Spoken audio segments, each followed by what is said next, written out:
Hello, welcome to the University of Law. In today's video, I'm going to be unwrapping and reviewing Centaurans vs Rutans, the Battle of Giants Causeway.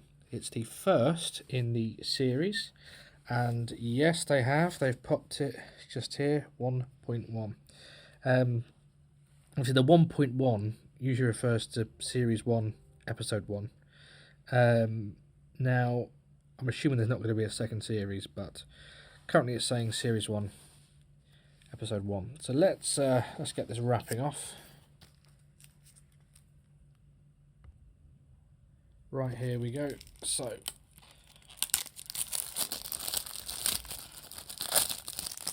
okay. So they used to have, I remember, like a pull on the plastic, I remember, with the old monthly range, and you'd kind of rip that off and it would, the sort of bottom would slide off and then you'd pull the rest of it off. Right, here we go. So, Centaurans versus Rutans, the Battle of Giants Causeway. Rutans or Rutans? I'm sure it's Rutans in the Horror of Fang Rock that's coming to Blu-ray very soon, next month in fact. And I'm sure Rutans is what Matt Smith said in the adventure game, the Gunpowder Plot. You know, that's my favourite Centaur and Rutan story, the adventure game, the Gunpowder Plot. It was fantastic. It runs to kind of like a three-parter in the sort of modern series length, 135 minutes, but it was really good story, and it just brought it to life. And it was the first time we'd seen the Centaurans and Rutans properly face each other visually, and of course now we're getting it on audio. So let me just start with the premise of this. So I absolutely love the premise of what they're doing here. It's the 50th anniversary, not only of Sarah Jane, but of course of the Centaurans. They made a debut together in trying to think what I was going to say that in the Time Monster, and here we are celebrating 50 years of it. So it's a great premise across 4 stories. We're taking an interconnected story. We've got the 8th Doctrine Part 1, 3rd Doctrine Part 2, we've got 6th Doctrine Part 3, and presumably then the War Doctor then is going to be in the finale, maybe with a Time War twist, who knows. But you can see on the front cover we've got Giants Causeway. There will be spoilers in this, so just a warning now. We've got the Giants Causeway being used as a Rutan nesting ground, it looks like. We've got Rutan tendrils poking out. We've got the Centaurans who think they're Romans in the Roman battle armour there. What's nice about this range, as I said, is it's for the 70th anniversary of the Centaurans. Obviously, the Rutans were mentioned as a throwaway line in their first story, that they had an eternal war with the Rutans. And we've never actually seen it on screen. As I said, we've seen it in the adventure game. I don't know about books or anything like that, but we've certainly never seen it in audio before or on television before. So we're finally getting to explore that conflict, and I think there's so much potential with an everlasting conflict, isn't there? And it's just a shame that there hasn't been, massive epic box sets. Maybe there'll be a spin-off from Russell T Davies about it soon. Who knows? But what's great about this is it really takes that, and this is I think you have to listen to this as the opening to a wider story. This is kind of it's unravelling. I think there'll be things that maybe it'll make more sense on repeat listens once we've kind of heard the rest of the saga. But what's great about this as well is that, apart the fun of the range, not only are they kind of putting Centaurans and Rutans together for the first time properly, so we're kind of experiencing that, but they're also putting together some TARDIS teams that maybe we haven't seen as much over the years, especially from mining Big Finish's rich history. So we've got Kara's back in his adventures with the 8th Doctor and Charlie. So I'm guessing this takes place shortly before Absolution, which was his final story. Coming up, of course, we've got the 6th Doctor and his blue ensemble with Charlie. So I think it's kind of playing with different exciting TARDIS teams. So let's get it open. And we've got the... Oh, now this is nice. This is the font that they used. I don't know why I'm getting so excited about font.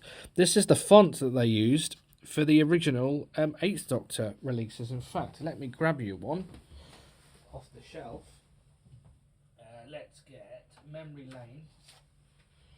And you can see, let me get the cover out of Memory Lane.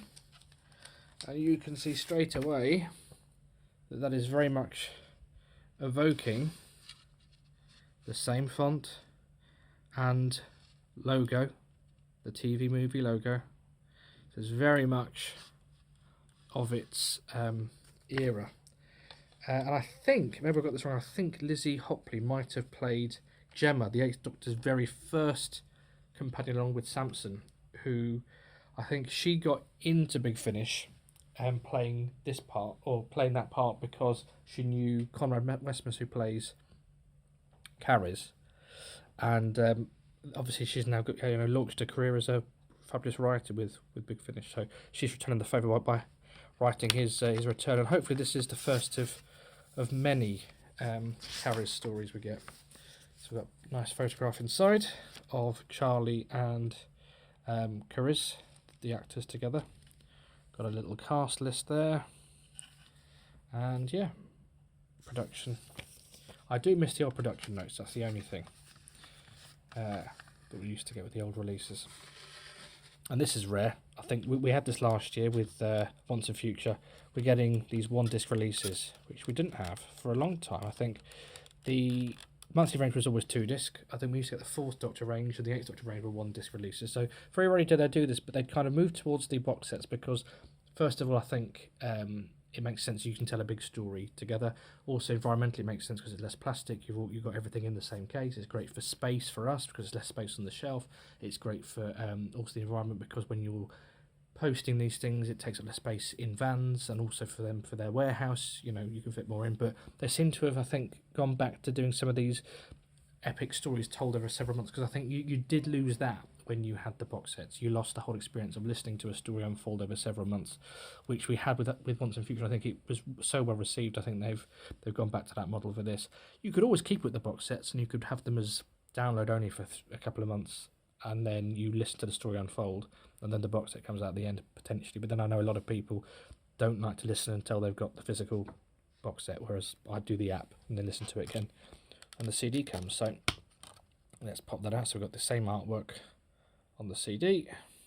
Oh, and then this is advertising the most recent 8th Doctor sets. So we've got 2 from the very later on in his life with Liv and Helen. And then we've got the Charlie Pollard Further Adventuress and Audacity, which is also set during the Charlie Pollard era. I'm surprised they didn't advertise Doomsday here, actually, because that's another Charlie set, and Classic Doctor New Monsters, because that would have given us a complete sort of Charlie set. So if you enjoyed the Charlie stuff, here's our recent Charlie stuff, but I guess it's the most recent 8th Doctor sets. So there we go. So yeah, it was a really fun story. It's an era that's not really explored much in Doctor Who either, looking at kind of in Ireland, looking at the Roman period. I know Romans has been done in Doctor Who, but it's not been done an awful lot, considering how big a period in English history it is. I think the Tudors and the Romans are 2 surprisingly underserved eras, I'd say, in Doctor Who. Obviously Victorian we get a lot of, 50s, 60s we get a lot of as well, but very few Roman and Tudor, which is interesting because obviously that's often sort of textbook history, isn't it? But yeah, so that was fun to see the Romans. It's fun to see Centaurans as Romans. One of the famous warriors of the ancient world become, well, the Centaurans think they are them. The Rutans were really well played. And I'd like to have seen a bit more Rutans, but I think the whole idea is, as I said, this is the first of 4 episodes, and it's building it up. And this conflict this is the story that we're following over 4 episodes is the Centaur and Rutan story. The behind the scenes footage seems to suggest that it's their story, and the Doctor is experiencing it out of sequence. So we're following the Centaurs and Rutans narratively through these 4 stories, and it happens to be set in different periods of the Doctor's life. So the next one for the 3rd Doctor is earlier in his life, but chronologically it's later. And to confuse things even further, we've then got the 6th Doctor story, which is earlier for the Doctor but later for Charlie, because Charlie's in that one again. So yeah, it should be interesting, but it all wraps up. It all comes up to date with the War Doctor being the most recent Doctor to finish the arc off. Maybe he'll be able to remember and sort of bring it all together and summarise what's happened and sort of bring all the different strands together. But what did you think? Did you grab this release? What did you think of it? Do let me know in the comments below. Are you following this range? What do you think of these new kind of mini-series that they're doing? I'm really enjoying them.